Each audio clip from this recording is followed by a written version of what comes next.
Hey guys, so for the vampire teeth, I used InstaMorph. I saw it on a tutorial and thought I would give it a shot. It's a great product. Use heat to warm it up, soften it up so you can mold it.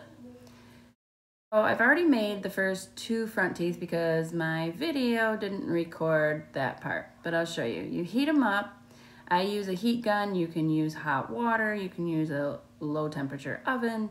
It's really your choice, but I heat it up in this fancy little table thing I made out of aluminum foil and wire. And then you're able to connect them, shape them, put them together how you see fit. It's typically only hot for the first 5 seconds. Then it's warm and moldable, shapeable. What's great about it is that you could continue to heat it and shape it until you're satisfied with your end result. It comes in little pellets. I keep them in the little glass jar that you see there, and I use a skewer to heat it with. If you check out this product on Amazon, make sure you go to the reviews because I believe there's a bunch of meth heads making fake teeth for themselves. You could use polymer clay to make these. Might even be easier. Usually I work in polymer clay, but I thought I would try this. I saw a vampire necklace on Pinterest and thought it looked pretty cool, so that's what gave me the inspiration. Now I'm heating up the InstaMorph to make the vamp teeth.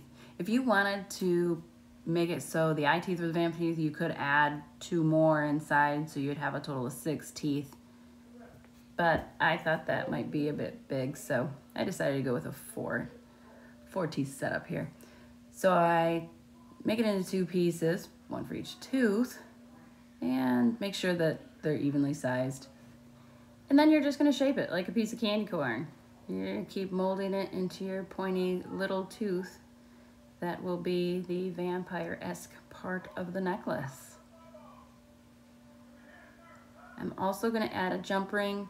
They're kind of big, the ones that I chose, but they're the only ones I had. So that's what I'm using today.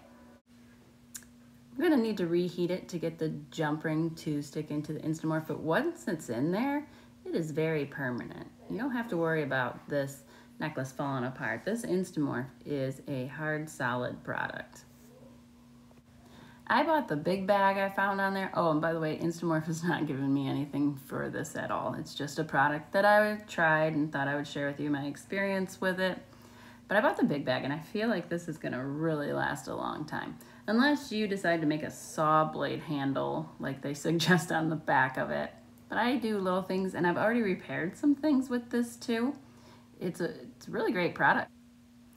Now I'm just making sure that the front teeth are gonna align nicely and match up well with the vampire teeth.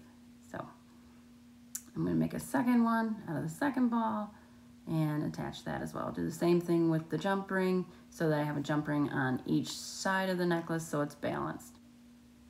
The InstaMorph is clear when it's warm or hot, and it turns white once it is cooled down.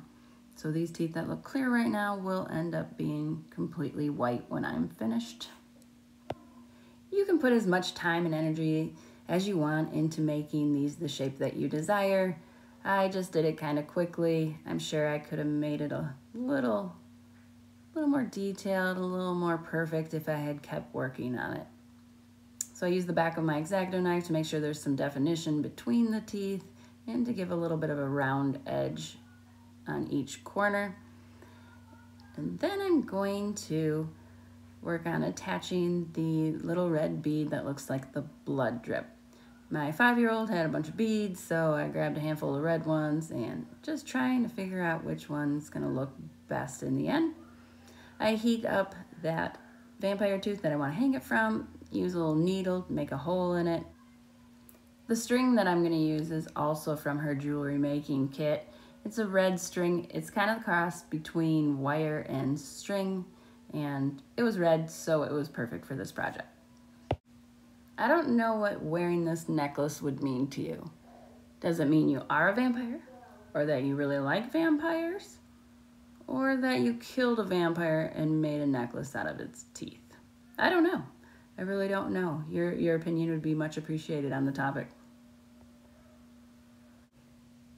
I put the string through the tooth. And I heat it a little bit just because I want that string to be well attached. Use my knife, a little more shaping. I had to reshape it a bit after I inserted that needle into it. Disformed it just slightly.